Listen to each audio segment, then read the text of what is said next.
जय माँ काली। हम सभी पर माँ की कृपा हमेशा बनी रहे, मेरी माँ से प्रार्थना है।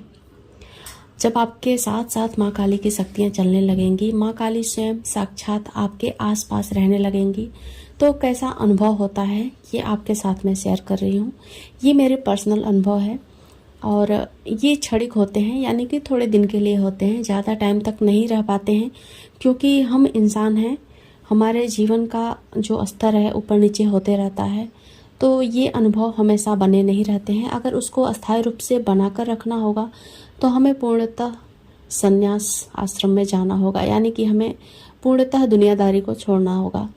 तो ये अनुभव होते हैं ख़ास तौर से जब हम साधना में होते हैं और माँ की कृपा होती है हमारे ऊपर। तो ये एक बहुत ही अनोखा अनुभव है जिसे हर एक को फील करना चाहिए और हमें उस स्तर तक पहुँचने की कोशिश करनी चाहिए। कुछ समय पहले की बात है, जब मैं ध्यान में थी, साधना में थी, बहुत गहरे उतर गई थी और मुझे उस समय पर परिवार के साथ रहते हुए कुछ उनका ध्यान नहीं रहता था। बस माँ के ख्यालों में ही रहती थी मैं, और माँ का ही हमेशा नाम जप, मंत्र जप, उनका ही 24 घंटे बस उनका ही ध्यान में रहती थी। तो उस समय का ये अनुभव है। तो जैसे मैंने बताया, जो अनुभव होते हैं मैं वो आपके साथ शेयर करती हूँ, और ये सच्चे अनुभव हैं। आपके साथ अगर होता है तो आप अपने आप को बहुत ही ज़्यादा खुशनसीब समझें, क्योंकि सबके साथ ऐसा नहीं होता है। कहते हैं कि जो संत होते हैं उनके शरीर से अपने आप खुशबू निकलती है। जैसे कि आप कभी किसी ऐसे दुर्लभ संत से मिले हों जिनका ऑरा, जिनको देखकर ही ऐसा लगता हो कि हाँ, ये इनके साथ कुछ तो दिव्य है, उनकी दिव्यता दूर से ही छलकती है। वैसे ही दिव्यता आपके आसपास आपके साथ भी रहने लगती है और आपके शरीर से भी खुशबू आने लगती है। तो ये उन दिनों की बात है, जैसे मैंने शुरुआत में कहा, जब मैं परिवार के साथ रहकर भी परिवार में नहीं थी, माँ के ख्यालों में इतना खोई रहती थी। तो उस समय मैं कभी कभी दोपहर में सोती थी, कभी कभी नहीं, मेरी आदत है दोपहर में मैं 1-2 घंटा सो ही जाती हूँ। तो जब मैं सो के कमरे से उठकर बाहर जाती थी तो अचानक, या फिर वैसे भी बच्चे आते जाते रहते हैं कमरे में, तो जब मेरे बच्चे आते थे इस कमरे में तो फिर वो जाकर बोलते थे, माँ आप सोते हो तो कितनी अच्छी खुशबू आती है रूम से। पर मैं उस टाइम पे परफ्यूम नहीं लगाती थी, और ऐसा कई बार हुआ। कई बार मेरे बच्चों ने मुझे बोला कि आप रूम में रहते हो तो कितनी खुशबू आती है वहाँ पे। पर मुझे ऐसा लगा कि हाँ ठीक है, वैसे लेडीज़ लोग क्रीम वगैरह लगाती हैं तो आती होगी, मैं उस बात को इग्नोर करती थी। लेकिन जब कई बार बच्चों ने कहा, और बच्चे एक ईश्वर का रूप होते हैं, बच्चों की बातों को अगर ध्यान से सुनोगे ना तो कई बातें ऐसे सामने निकल कर आती हैं कि जैसे साक्षात तो भगवान उनके मुख से कुछ बुलवा रहे हैं, उसी तरह से।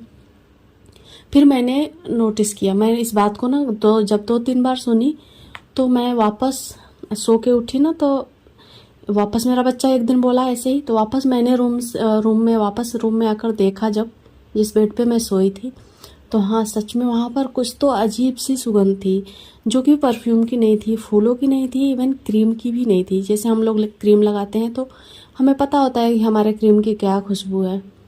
इस तरह से कई दिन मैंने महसूस किया, और वो खुशबू कुछ अनोखी थी, कुछ अलग थी। लेकिन समय के साथ वो खुशबू नहीं अब महसूस होती है, ज़्यादा नहीं होता है। जब आप फिर से उसी अवस्था में पहुंचते हो, जब आपकी कुंडलिनी अवेकन की अवस्था में होती है, पूर्णतः जागृत होती है। जैसे मैंने कहा ना कि हम इंसान हैं, हमारे जीवन का स्तर ऊपर नीचे होते रहता है, तो वो एहसास होता है, कभी कभार होता है, कभी नहीं होता है, ऐसे ही चलते रहता है। तो मैं मानती हूँ कि सबके साथ ऐसा हो सकता है, अगर आप भी अपने जीवन को उस तरह से शुद्धता के साथ जियो और अपना मन को शुद्ध रखो। किसी के प्रति छल कपट नहीं, किसी के लिए बुरा सोचना नहीं, सबके लिए एक जैसा भाव रखना। जैसे कि हम परिवार में रहते हैं तो जो हमारे परिवार के जन हैं, पड़ोसी जन हैं, उनसे देखकर जलन करना, ईर्ष्या करना, उनके ऊपर गुस्सा करना, तो ऐसा कुछ भी नहीं करना है। हमें अपने भाव में जीना है, प्रेम भाव में। माँ के साथ जैसा हम व्यवहार करते हैं, जैसे माँ को अपना सब कुछ मानते हैं, तो बस अपने माँ के ही प्रति पूर्णतः समर्पित हो जाना और किसी के लिए कुछ नहीं सोचना, यानी कि हम किसी को जानते ही नहीं है, ऐसा भाव लेकर चलना। सब इंसान हैं, सब जी रहे हैं, बस वो अपनी ज़िंदगी जी रहे हैं और हम अपनी भक्ति में और ऐसा नहीं है कि हम गृहस्थी में रहकर ये सब कुछ महसूस नहीं कर सकते हैं।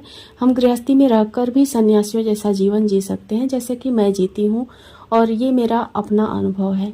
तो इस तरह से अनुभव होते रहते हैं। ये भक्ति के अनुभव हैं, साधना के अनुभव हैं, आपको भी होंगे अगर आप भी अपने मन को पूर्णतः शुद्ध कर लोगे। किसी के प्रति कोई द्वेष नहीं, कोई बैर नहीं, कोई जेलसी नहीं, तो ये स्वतः ही होता है। पता नहीं कहाँ से ये खुशबू आती है, मुझे नहीं समझ में आता।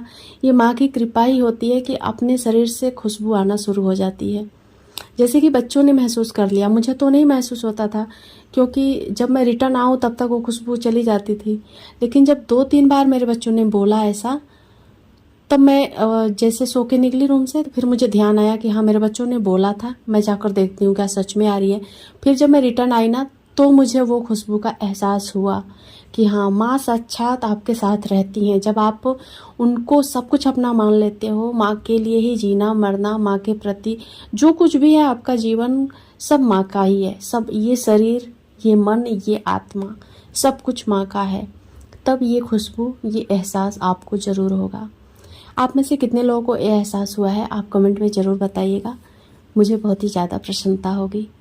ऐसे ही अनुभव की वीडियो मैं आपके साथ शेयर करूंगी। तब तक अपना ढेर सारा ख्याल रखिएगा। जय माँ काली।